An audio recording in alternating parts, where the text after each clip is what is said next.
advocate. I'll proceed to read the press statement by the content creators, who I'll read on behalf. And I'll proceed by saying, we, the Kenyan influencer and content creator community, are indeed concerned with the recent directive from the Betting Control and Licensing Board, popularly known as Bclb. So the ban on the influencers from participating in betting adverts is not welcomed. We understand that there is need to protect the public, especially the underage. A blanket ban cannot be the solution. It is a blow to the creative economy and to the thousands of young people whose livelihoods depend on producing digital content. That move not only limits the creative space, but it leaves many people jobless and further questions the work of the digital media and fighting against the legitimacy of content creation as a profession. Let's be honest, social media has conquered advertising. Influencers are now the frontline modern marketing, and our interaction needs to be responsibly managed and not completely abolished. We respectfully ask BCLB to suspend the ban, sit down with us within 48 hours. We are more than willing to send representatives for a positive sit down and negotiate towards the model that ensures responsible advertising via age restriction content regulations. All we request is to be part of the dialogue. We practice cooperation, not isolation. As Proverbs 15:22 says, plans fail for lack of counsel, but with many advisors, they succeed.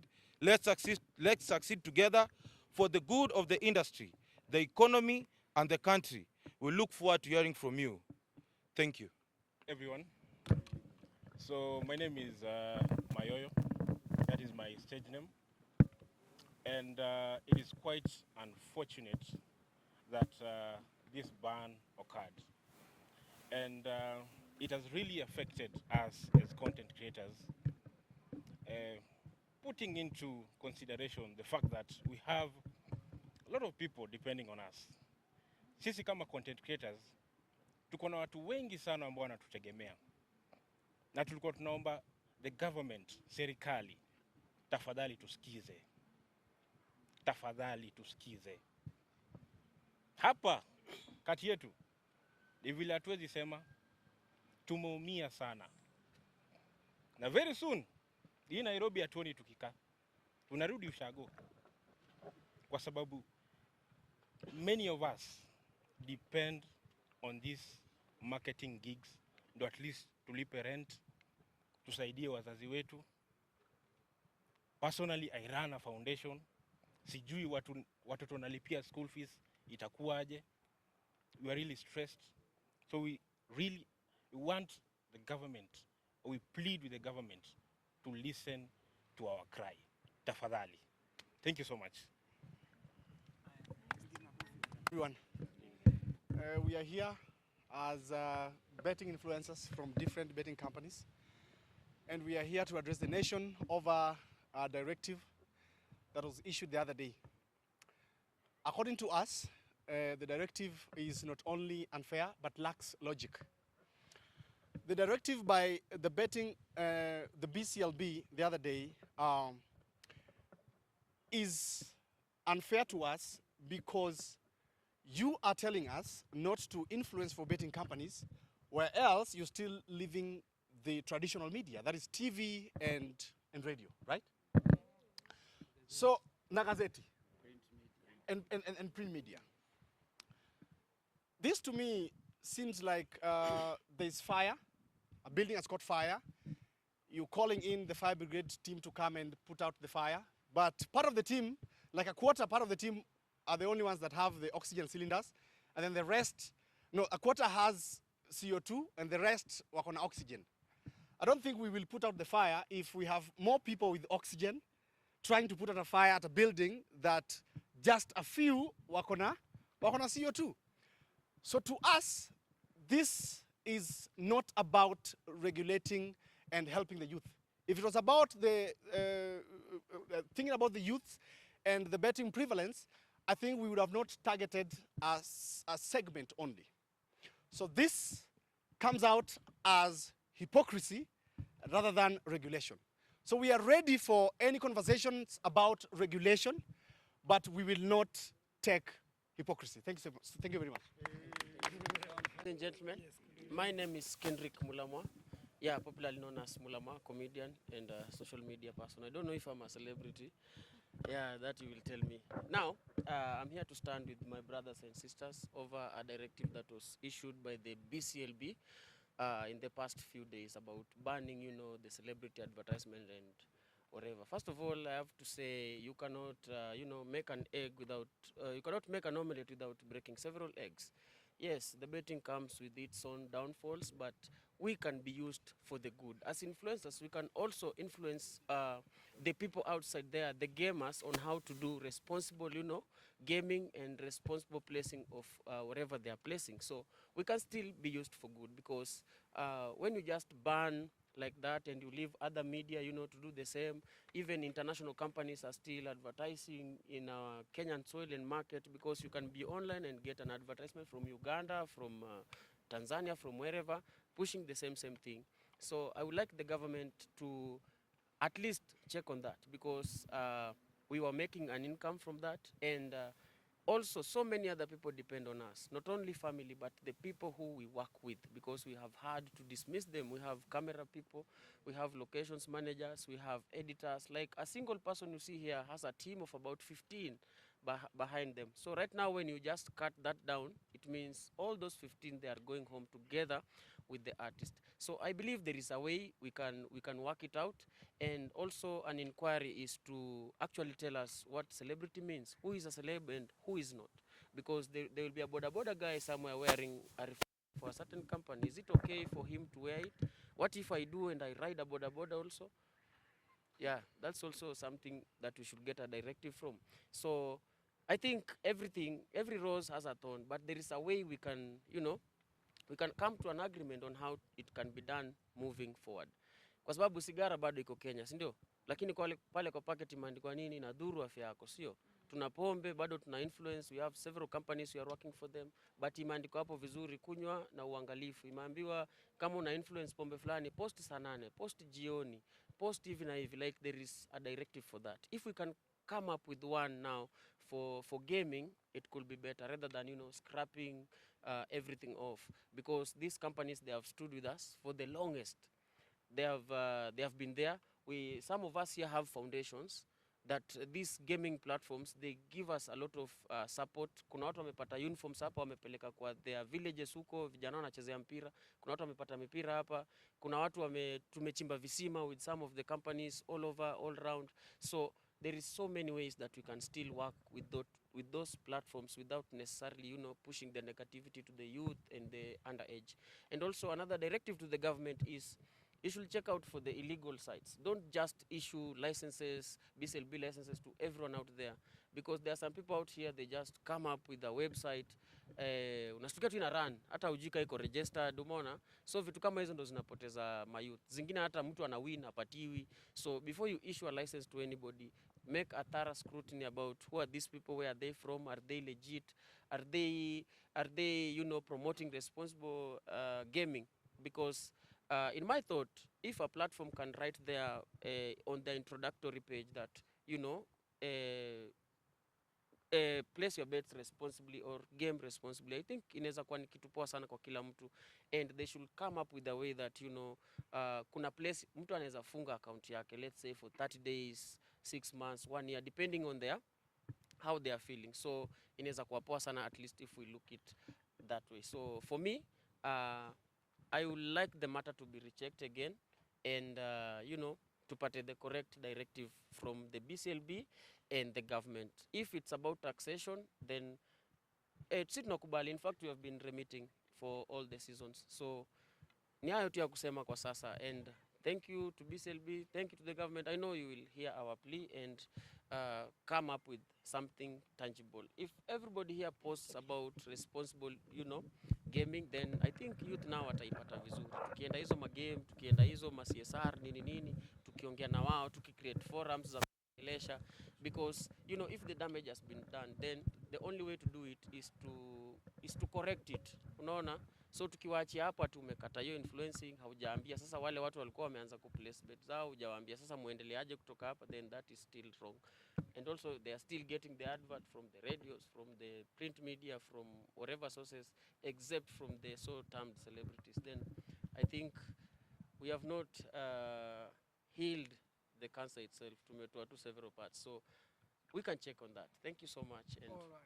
Thank you so much, Blamo. We have 2 more speakers, then we'll open the... Njiro, I'm a sports journalist and influencer and content creator. My message to Bclb is that you cannot cherry pick who is going to advertise. I mean, betting is doing a lot of stuff in this country. 4 of the top teams in this country, that is Gor Mahia, FC, Leopard, Police, and Shabana, are sponsored by betting firms. SportPesa, Betika, and people like Betpower doing stuff with Football Kenya Federation. SportPesa is doing stuff with Kenya Rugby Union. So you cannot just cherry pick who is going to advertise. I mean, we've got all these players, not just us guys, content creators. The players who play for these teams are also celebrities. I don't know how you define that. So we're asking you cannot just cherry pick who is going to advertise. Let us sit down and discuss about this and come up with a way, because we know people who advertise alcohol, cigarettes, like Mulamwa said, but there's a way of doing that. I mean, you can do it in safe hours or in safe ways. So we're asking you, please, let us sit down now. We discuss, we come up with the plans on how to advertise this gambling, because it's practiced across the world. I mean, we've got teams being sponsored by betting firms across the world, in the UEFA region, South American region, in African region, teams who play in the CAF Champions League. We've got AFCON coming up now in a couple of years here. Chan is coming up here in a couple of months, and we've got betting firms who sponsor athletes, who sponsor other big brands. Why are you now locking us out without even consulting us? So let us now sit down and discuss about this one, and we come up with a way of doing stuff, because we've been paying tax. I mean, for all that time, we've been filing returns with the KRA. So I don't understand why you sat down without consulting us and then coming up with those decisions. So let us sit down now and discuss what you're going to do, but we ask you, please, consider what you did. Let us discuss everything. Thank you. Thank you so much. Majenzi, eh? Majenzi, eh? So mimi ka small kwenye wanijue. Mimi nizomba gava kitu moja. Unajua, like walibantu betting bila kutuambia maybe where we went wrong, like akutuambia vile tunafaa ku advertise. Unajua, wangetuambia maybe ma disclaimers, don't do this, nini, bet responsibly, nini hivyo. Unajua, cause mimi kama jenzi meni affect design. Unajua siku hizi hakuna kazi.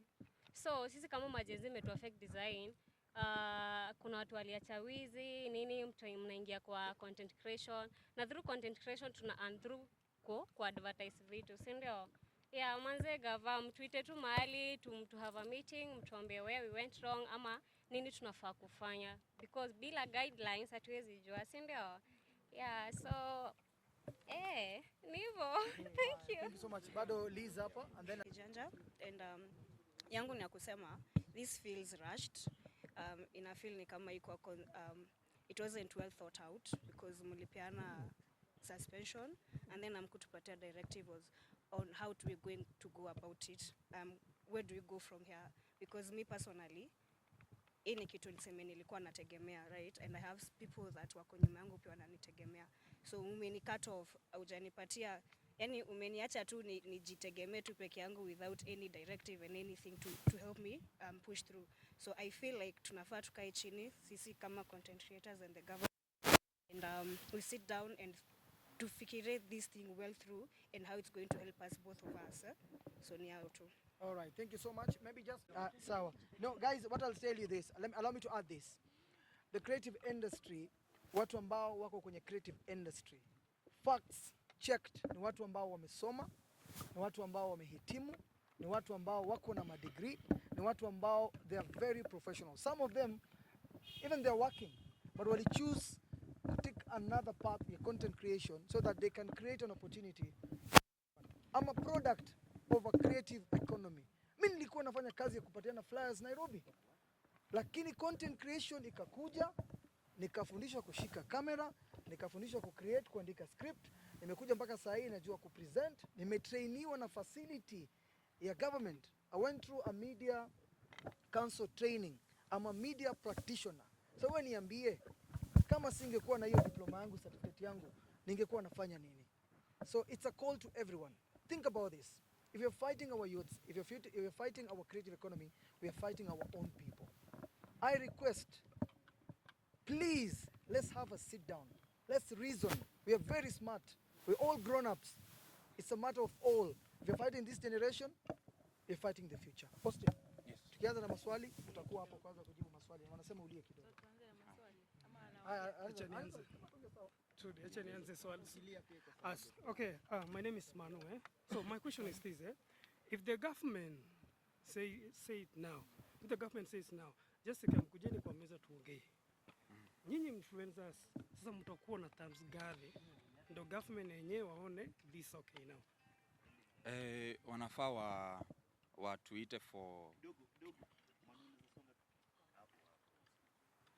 wanafaa watuite for tuone how we can be able to regulate how we are going to advertise, not terminate, because ukiangalia betting pia si ati wameifungia kabisa, they are allowing it to go on TV, which TV mtu yeye anaweza fungua TV na unaona Instagram zetu, most of like for me my Instagram wezi access kama uko under 18, so unaona already nisha regulate yo nini, so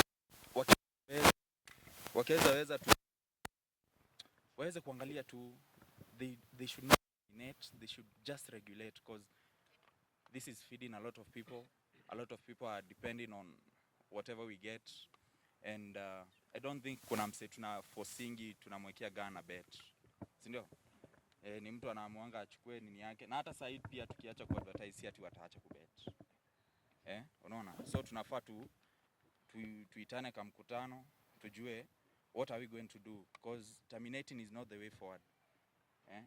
Because sasa wenye tulikuwa already tushaanza kupata riziki, tutaenda wapi? Kuna wezi walikuwa wakareform, wakakuwa content creators. Kuna machokora. Kuna watu wengi wenye wamereform, kuna watu walikuwa addicts wa drugs, wakareform wakapata kumbe naweza kuwa na shoot content, wase wanaona na anapata kitu. Why are we taking this route? I just want to ask the government, why are we taking this route? We should, I think wanafaa kuangalia how many families are going to lose their jobs and how many families depend on this. Unaniona hapa, lakini wakinilipa kuna watu wengine pia naenda nalipa. Unaona? So your industry ni big sana. Ini affect me peke yangu. Tumetoka hapo tunalia vibaya sana na watu wangu. Tunajiuliza what's the way forward now? Yeah. And looking at the statement that you've just read right now, umesema you've given the government 48 hours maybe to react on that. What if they won't react on it? Kama hawata respond, what are you going to do? What's the way forward? I think we'll be putting the cart before the horse. It will be important that we give them the 48 hours.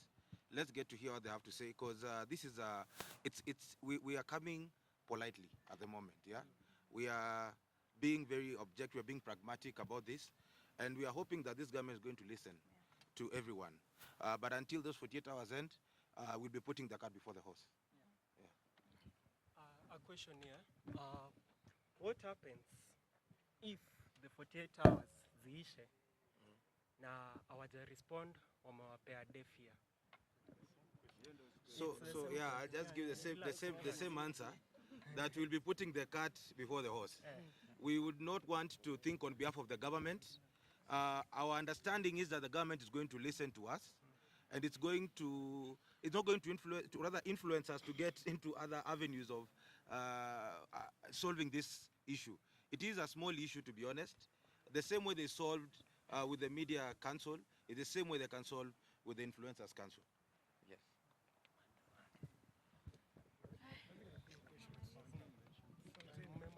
Asanteni kwa kuja. All right.